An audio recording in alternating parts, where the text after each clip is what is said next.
O nosso grupo vai tratar do país Colômbia e o tema que a gente escolheu foi populismo, relacionado às aulas de sociologia e country studies. Bom, o populismo tem como fonte de inspiração o povo. Ele foca bastante na industrialização, na urbanização. Ele tem o contato do líder com as massas. O líder é sempre muito próximo, sempre costuma dizer coisas agradáveis às pessoas. Ele fala o que as pessoas querem ouvir. Então ele tem discursos muito fortes. Ele costuma negar a luta de classes e as políticas populistas costumam sempre ter um forte viés ligado aos direitos trabalhistas. Então a gente vai ver, por exemplo, como nós vamos ver no trabalho, o governo de Gustavo Rojas Pinilla, que foi o presidente mais populista da Colômbia, assim, tinha um viés muito forte com o povo, assim, uma ligação muito próxima com o povo.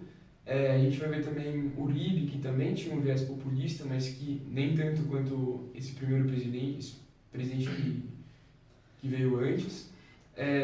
E em outros países da América Latina também, como no Brasil com Getúlio Vargas, como Perón na Argentina. Gustavo Rojas Pinilla, que governou a Colômbia de 1953 a 1957, realizou grandes obras de infraestrutura, o que agradou muito a população. Ele realizou a despolitização da polícia, que tinha um viés muito próximo com os governantes. E isso foi quebrado no governo de Pinilla. Ele realizou também a implantação da televisão no país, o que fez com que as pessoas aprovassem muito ele, ainda mais com ele ligando as pessoas à mídia e aproximando ainda mais o povo do seu governante.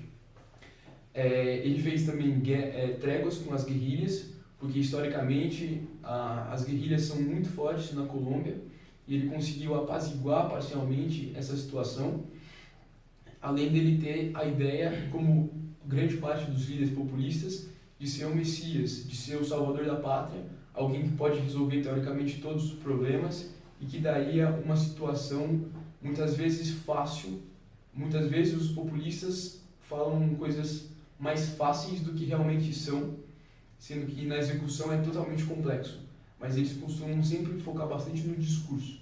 Então é basicamente isso o governo de Pinilla, e a linha costuma seguir os governos populistas. E como ele vem dizendo, esse era o estilo de governo do Pinilla, e ele governou do período de 53 até 57, que é um período de pós-guerra, que é super importante para entender essa situação, onde vem uma onda de populismo crescendo durante a época no mundo todo, e principalmente também na América do Sul.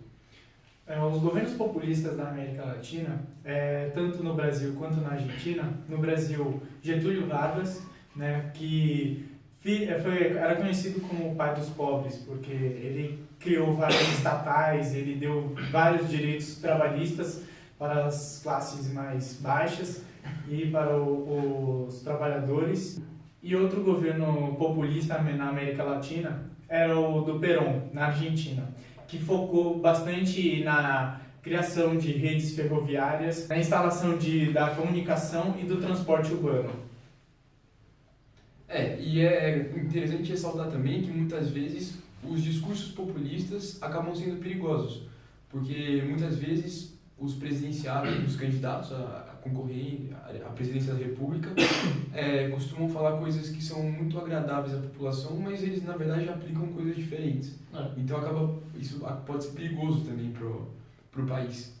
E, bom, com certeza. E dá pra gente analisar também que isso é uma questão muito de época, como, por exemplo, o caso que a gente vai analisar também de outro governador populista da Colômbia, é o Uribe, que governou de 2002 até 2010, ele governou durante um grande período, e foi acredito que outra onda de governos populistas. A gente teve o Lula aqui no Brasil, entre outros, e a gente observa que o Uribe seguiu uma linha de pensamento que ia muito junto com o Pinilla, e isso foi uma coisa da época que agradou. Então ele percorria o país buscando informações da população pobre, de como que ela vivia, o que eles necessitavam.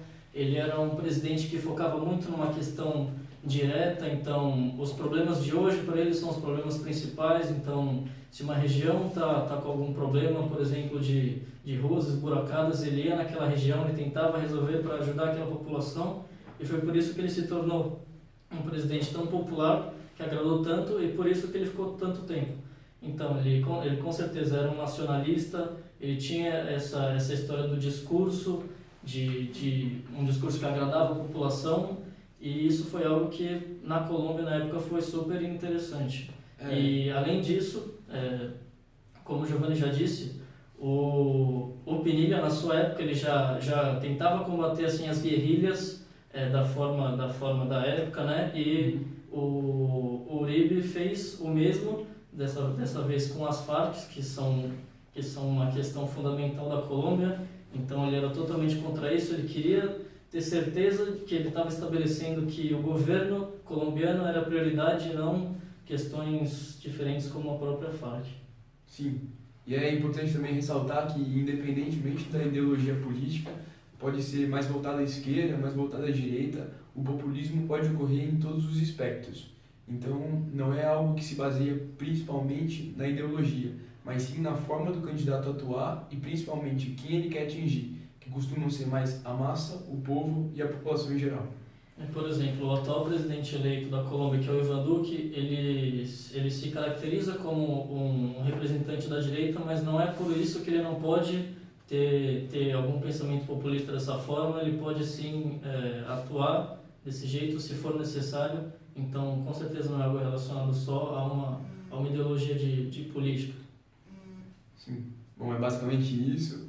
E a gente agradece, a nossos participantes aqui, o Pedrão, que ajudou aqui na produção, e o Henrique. Obrigado.